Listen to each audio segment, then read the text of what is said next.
stop. I don't give a fuck who's listening or who ain't listening. We do this underground shit. It's called life. We come with bump, bump, bump, bump, bump, bump, girl. Fuck Bush, we run this world. Lift up, you light up, boy. But N.O., we got ya, boy. Ain't no hurricane ever gonna stop us, man. Barbecuing on the roof, rolling up a Swisher dang. So let's start this party, yeah.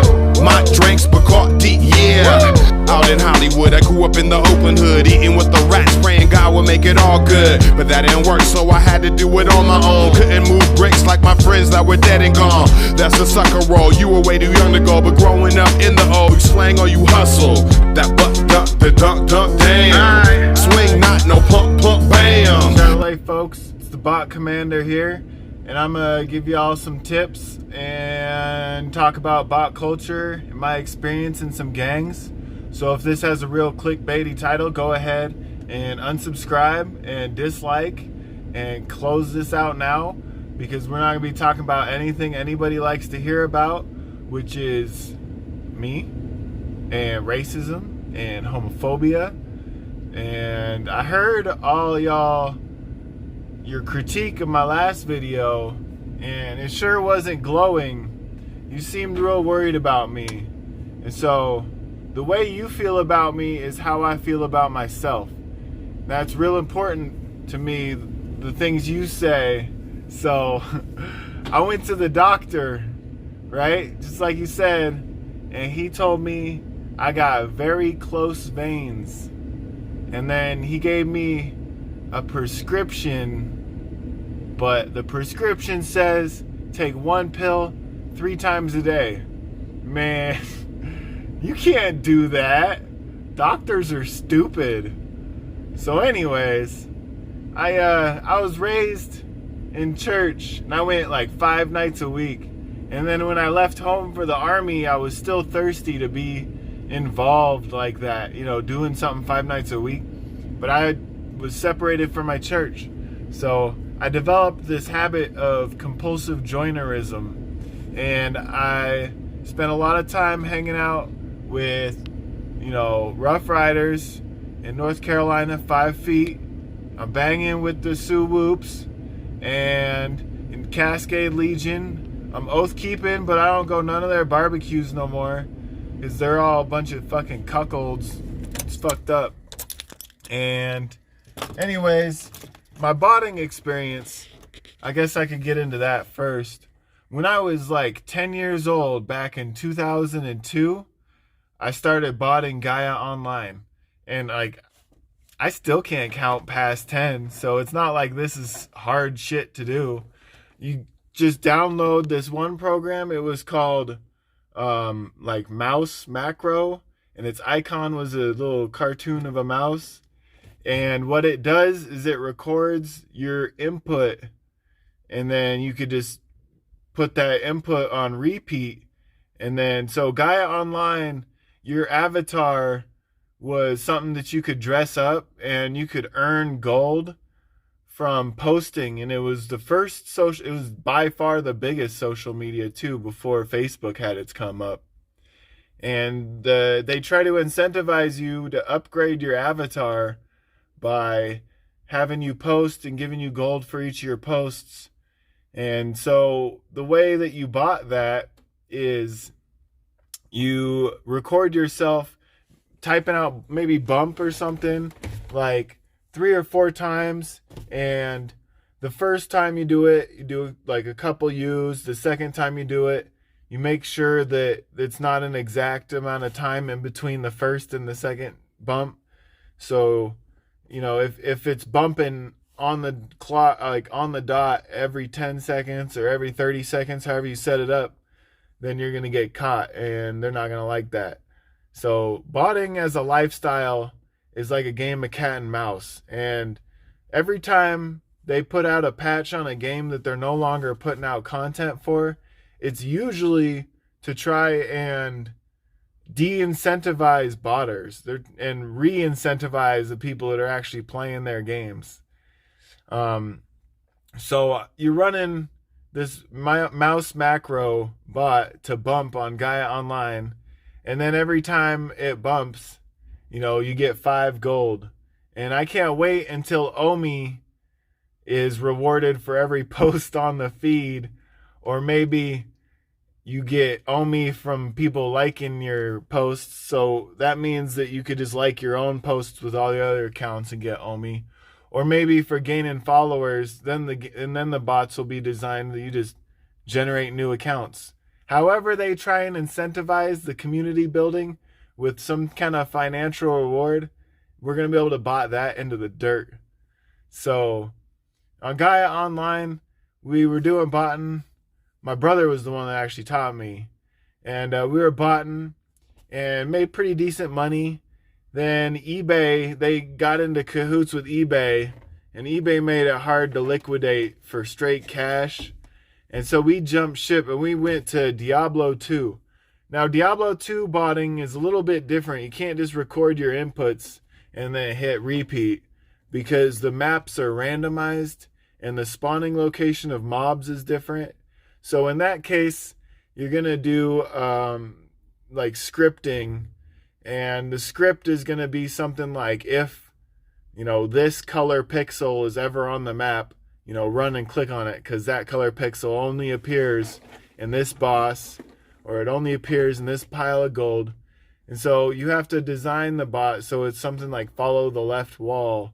And you can't just have it so that it records your mouse movement clicking on the post button. And then we used both of our knowledge from Gaia Online and scripting to move into World of Warcraft, because you got to be able to do a little bit of both. The more this game of cat and mouse closes, the more the cat closes in on you, the more crafty you got to become. And I know that veve, they're not crafty, so this isn't going to be hard whatsoever. So we're going to run bots, just a input, macro, record, replay for the feed, and we're going to just shit up any conversation anyone's trying to have. And what I was trying to express in that last video about botting on Facebook is you don't shit where you sleep. So if you're trying to have fun on veve, or you're trying to have fun on Diablo, it's not a good idea to bot, because it takes all the fun out of it and it turns it into work. And so I wasn't going to bot veve, but now we are, because Malleus Judeorum. So botting Diablo 2, I was making about $400 a week, and this was now 2007 until 2011. I was making about $400 to $600 a week botting on Diablo 2, and sometimes there was liquidity issues, but I was on d2jsp.org, and that's really the botting community. And Diablo is falling out of fashion, and they've cracked down on their bots and had ban waves so many dozens of times that it's not the choice for making a living. But Diablo 2 Resurrected or Remastered is going to come out, and they're probably not going to they're going to load it up from patch 1.1 and lose all that ground they made in that game of cat and mouse, and we're going to have very advanced bots ready to go to get them runes so we can build our enigmas, so that we can have 24, Hammerdins running straight to Mephisto and Baal, doing Baal runs sequentially. And then, after Diablo 2, I did World of Warcraft, but then it was a little bit late to that show because Venezuela was collapsing, and it was cheaper, for Steve Bannon to just go to Venezuela and pay him $1 a day to play the game for him. And so if you're watching this video because you're a fashy goy, but you want to make your life more productive, and you still want to be playing video games, think about, you want to be where nobody else wants to be. If you're grinding away at the newest content and you're just fighting the people at the max level for the new drops because that's what's fun right now, then you're probably not making money and you're just wasting your time. But you need to go somewhere that is burnt out. Nobody likes going there, but they need them ingredients to finish that recipe or them materials to finish that. And like, this is life, you know, this is real life. And if there's somebody on your territory where you set up your bot to run laps on these nodes for, you know, mining or whatever, you need to steal their soul. Like, have a bunch of swiftness potions on you so that in case somebody thinks they can get on your grind, you drop a potion and you're, you know, running laps around them, at least while they're there. It's probably not cost effective to constantly be dumping potions so that you can keep ahead of everybody else and all the traffic. But like, while they're there and they're sucking, because it's no fun to be one-shotting hogs to get, you know, some sword that's got a 0.001% drop rate.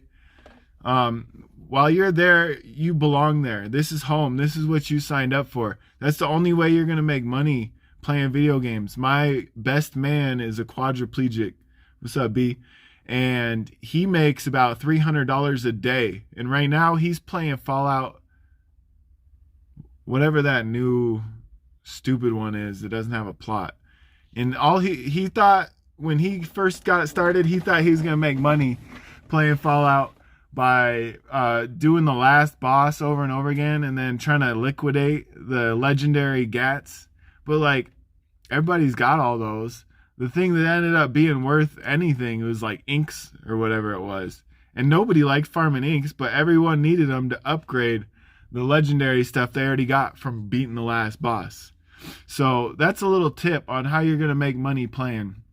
And so after World of Warcraft Venezuela kind of fell through, we moved to Facebook. And this is when D2JSB kind of wanted to get away from being known as the botting community because of the Russian bot thing, and he didn't want to have nothing to do with that.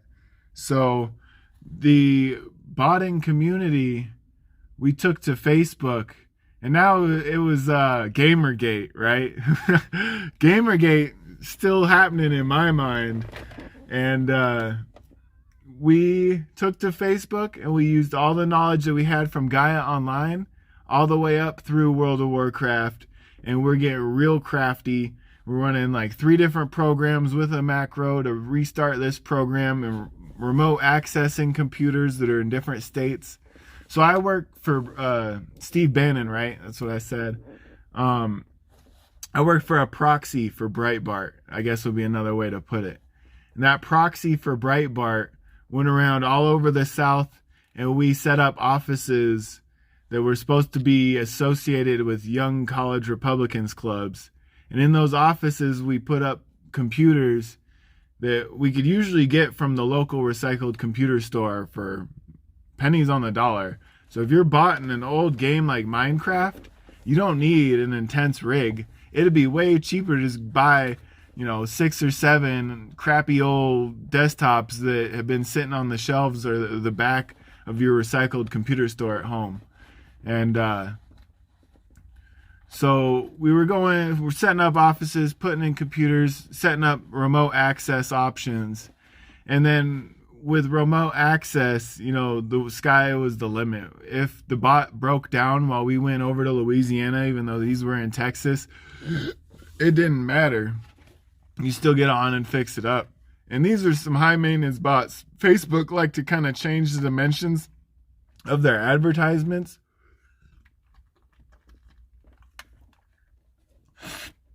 So you had to use a lot of scripts.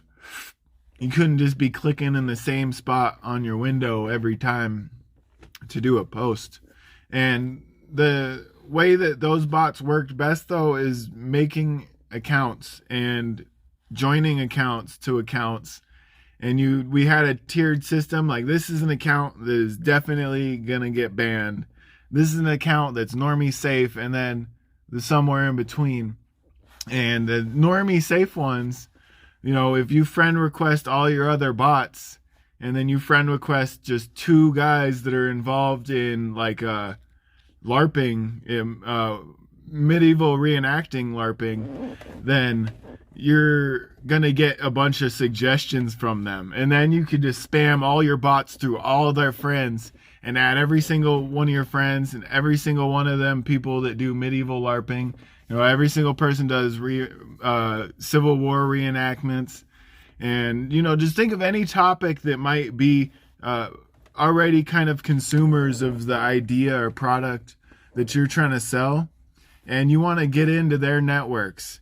And Metcalfe's Law is going to explain, you know, how to get into their networks. It's exponential the way that the Facebook friend request feature works, and Instagram friend request feature works the same way. So I seen veve, you know, after you add 3 or 4 of these veve.exchange and swap.veve and underscore veve, this, that, veve, you know, suddenly your whole feed of suggestions is thousands of these Instagrams. Now I know that the people that are really into veve aren't all changing all their Instagrams to a veve website or veve this, veve that. So, you know, those are bots, or at the very least, somebody's multi-boxing a bunch of Instagrams. So I was supposed to tell you how to bot veve in the last video, and I meant to do a tutorial, and I already recorded a bunch of that, but I'm staying out of town and I couldn't get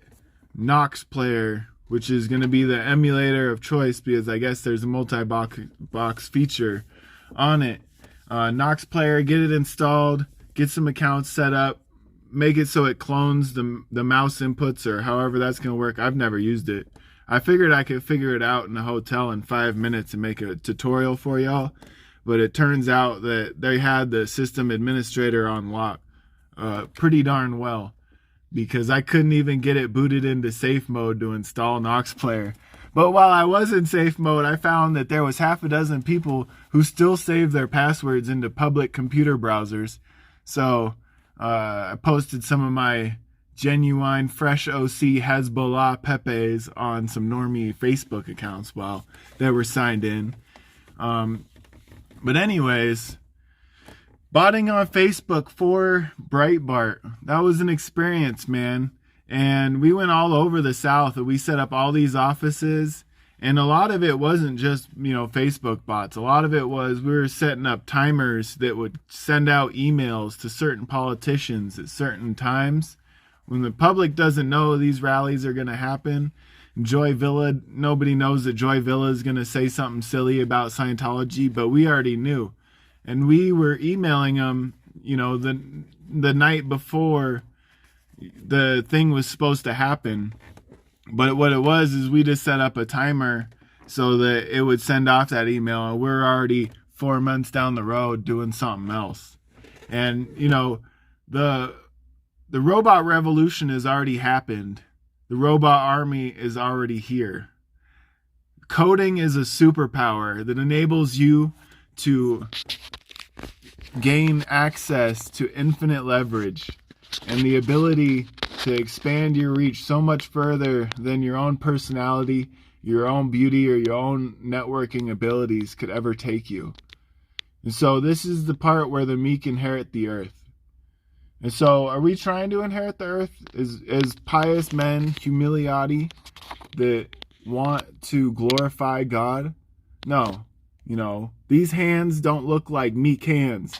We're not interested in inheriting the earth, but we could sure shit up the earth as much as possible and slam that fucking door closed so that nobody could ever come through on our way out. You feel me? All right. I said I'd talk about gangs. I totally missed that part. The army. Yeah. Compulsive joiner. Yeah. So I was doing all that, and I joined all them gangs, and then I joined military, atheist, secular, humanist, and we rubbed up shoulders, got real cozy with the abortion packs, and got real cozy with the gays. And it turned out, I found out that the leadership for military, atheist, secular, humanists is the same leadership for the LGB 5013s. And it's the same leadership for the abortion 5013s. And it's almost as if that these, you know, MASH people aren't that interested in these causes that they're fighting for. They're more interested in the political activism. And so maybe they...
tell you, tell you.